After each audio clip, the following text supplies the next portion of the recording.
annals of pro stock history. You have the three most successful drivers of the last 25 years, and Dallas Glenn, who I think many people in the class feel like will probably one day join the ranks of championship-winning drivers. Jeg Coughlin Jr., welcome back again, over there in lane number 1, and in a big way. Picked up his first win on the Comeback Revenge Tour. That Skag Power Equipment Camaro out of Elite Motorsports. Outlaw Mile High Beer as well in lane number 1, the most recent winner on the tour. The 4 wides in Las Vegas. Greg Anderson, HendrickCars.com. I understand Greg may be hanging up the steering wheel on this race car, which is why Dave Connolly's out here with a new one. Of course, the 5-time world champion, 104 national event victories now for Greg Anderson. Dallas Glenn for Rad Torque Systems. Summit.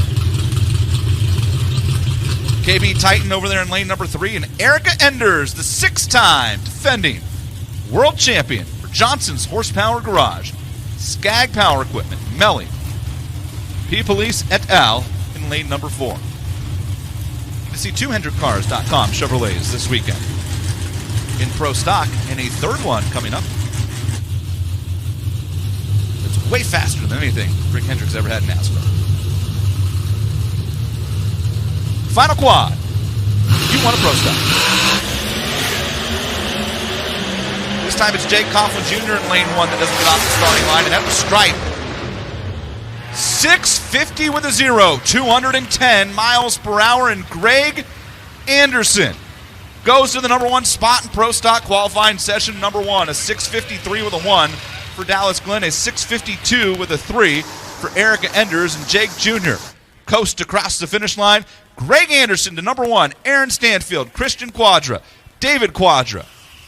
How about that for the birthday twins? Erica Enders, Dallas Glenn, Eric Latino, and Brandon Foster. That's the quick 8 after qualifying session number 1. Mike McCandless, I want to say thank you very much for coming up here and hanging out. I think it is so cool to have the Sox and Martin brand back involved with NHRA racing. I can't wait to see the Hemi Shootout this year at the Big Go.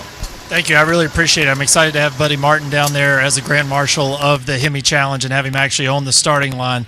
Been a long time since he's been on a starting line up at Indy. So my dad will be there announcing, Buddy on the starting line, and we'll have a lot of cool social activation leading into the race. So I'm very excited about it. Absolutely amazing. Thank you so much for your support of that class. No problem. Thank you, buddy. Mike McCandless up here in the booth. Can't wait for the Hemi Shootout. When we get to the U.S. Nationals, Joe Costello on the starting line. That's right. A lot of race fans been asking, Camry Caruso, where's Camry Caruso? If you haven't kept up with the sport, a little bit of an incident out there in Arizona, but back at the racetrack. Camry, how are you doing? I'm doing good. I'm excited to be back out here supporting my teammates and being up here and watching as much as I can. That's got to be very difficult, though. We know you want to be in the race car. We see that you are on the men. How are you? What's your timeline for coming back? I'd like to hope for Brainerd, but I don't know. We'll see how everything goes. I have another follow-up appointment next week.